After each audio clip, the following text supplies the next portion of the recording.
In this lesson, we're looking to introduce the idea of the multiplication and addition principle as we move into considering combinatorics and focusing on permutations and combinations. So our focus is going to be on, from now on, the number of possibilities, selections, and or arrangements. Okay, so what we're going to introduce today is the idea of using tree diagrams to systematically demonstrate all the possible outcomes in a sample space. So, for example, we may have to choose an outfit, and we have 3 different hats, we have 5 shirts, and 4 pairs of pants. Now, to create a tree diagram of this scenario will allow us to look at all the different possibilities. So we can have, first of all, a choice between hat 1, hat 2, and hat 3. We can then have 1, 2, 3, 4, 5 different options with each of the shirts. So shirt 1, shirt 2, shirt 3, shirt 4, and shirt 5. And that will happen from each of the hat choices. And then from each shirt, we've got 1, 2, 3, 4 different choices with pants. So pants 1, pants 2, pants 3, pants 4, and so on. And so you'd probably be able to tell then that you've got 4 options for each of these, and the same with the other remaining hats. So a tree diagram allows us to demonstrate that whole sample space and systematically show each of the different possibilities. Now, it's not always useful, but in some cases it's the best possible approach. The second thing we're going to look at is a multiplication principle. The multiplication principle says that if there are m ways of performing one task, and there are n ways of performing another task, then there are m times n ways of performing both tasks. So an easy example here is if we take this same scenario where we've got 3 hats, 5 shirts, and 4 pants. What's the number of different outfits? It will be the number of hats multiplied by the number of shirts multiplied by the number of pants. That means what we're looking at is 3 by 5 by 4 different possible outfits. And so 3 by 5 is 15, 15 by 4 is 60. If we go back to this tree diagram, there would be 60 different branches with different outcomes within that sample space. Now finally, when we look at the addition principle, the addition principle says that suppose there are m ways of performing one task and n ways of performing another. If we cannot perform both, then there are m plus n ways to perform one of the tasks. So in other words, we're looking at when we have a choice, one thing or another, the addition principle applies. So if we could only wear one of these things, the number of choices would be 3 plus 5 plus 4. So choosing one of these things to wear, we'd end up with 12 different choices. So it's pretty easy to see tree diagrams represent the whole sample space. Multiplication principle is when we're looking at a combination of this and this and this, and the addition principle is when we're looking at one thing or another. So we'll apply this into a few examples and we'll see how this works. So the first example, a restaurant has a fixed menu offering a choice of fish or beef for the main meal and cake, pudding, or ice cream for dessert. How many different meals can be chosen? So first of all, I'll answer this using the multiplication principle. So the number of meals will be the number of mains multiplied by the number of desserts. So really quite simple here. There's 2 different mains and 3 different desserts, and so then there's 6 different possibilities. So that's using that multiplication principle. We could also look at using a tree diagram to solve this. So using a tree diagram, we have our main first, and we could have fish or we could have beef. And then whether we got fish or beef, we'd have the choice of 3. So cake, pudding, or ice cream. We have cake, we have pudding, we have ice cream, cake, pudding, or ice cream. And this shows our whole sample space.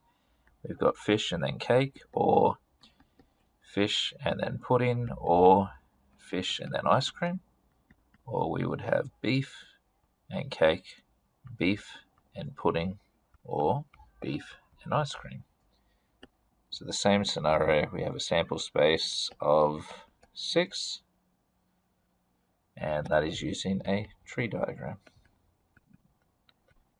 So the same question done 2 ways. Applying our understanding, obviously the most efficient way is using the multiplication principle. When we look at example 2, we've got Sandra has 3 different skirts, 4 different tops, and 5 different pairs of shoes. How many choices does she have for a complete outfit? Very similar to my earlier example. I'm not going to draw a tree diagram for this one just because it becomes too big. So the number of outfits, since she's wearing complete outfits, it will be the number of skirts multiplied by the number of tops multiplied by the number of shoes. And so what we're looking at is 3 by 4 by 5. So 12 by 5, which is 60 different outfits. So nice and easy application multiplication principle there.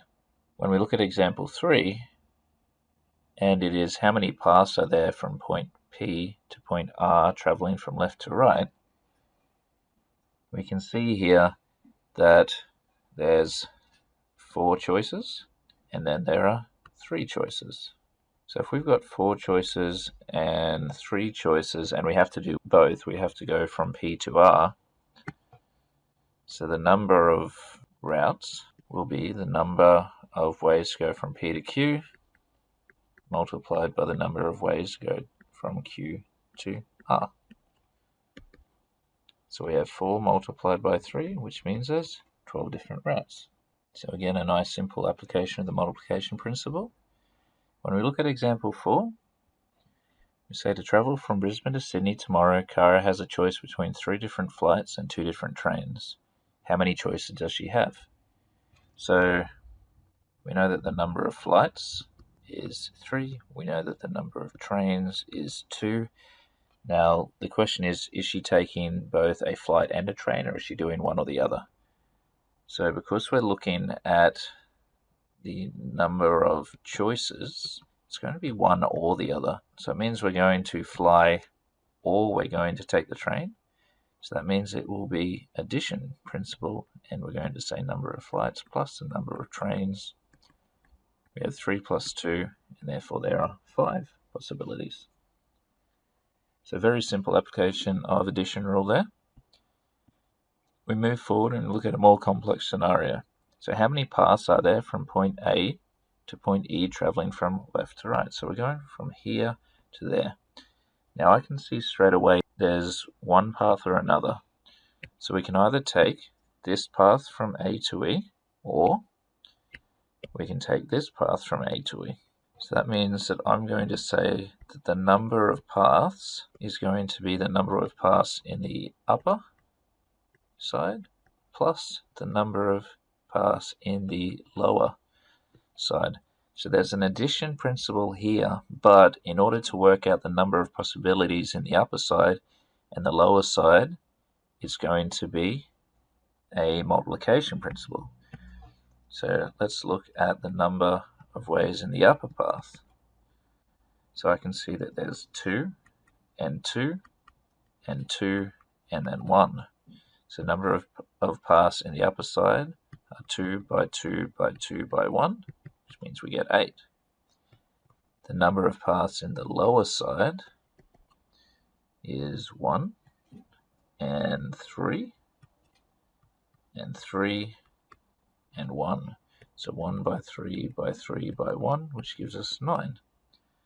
So the total number of paths will be 8 plus 9, 17 different paths that could be taken. So there's a combination of the multiplication and addition principles working together to work out the total number of possibilities there. And when we look at our last example now, a bag containing 1 blue token, 2 red tokens, 1 green token. If 3 tokens are removed from the bag and placed in a row, how many arrangements are possible? It's very difficult to do this question trying to use the addition and multiplication principles because there's lots of ifs or buts. The easiest way to approach this is using a tree diagram.